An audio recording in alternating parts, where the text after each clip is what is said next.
Ölümdən qorxub qaçma. Ölümün nəyi pisdir, ancaq görüntüsü pis gəlir insana. Baxırsan, nə görürsən? Meyitdir, aparırsan şeydə yuyursan, kəfənə bükürsən, aparırsan hara torpağın altına, qəbirsanlıq, qəbirlər.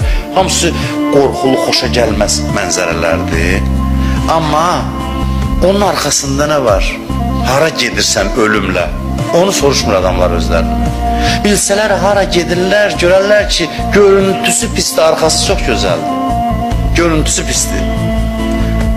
Ahirətə gedirik, ahirət necə bir yerdir? Bir, həmişə varsan orada.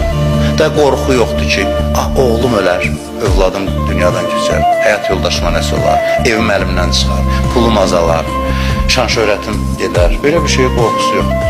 Həmişə varsan və xüsusiyyətlərindən biri budur ki, hər şey xeyrə doğrudur. Təsəvvür edin belə aləm. Getdikcə ancaq daha yaxşı olacaq.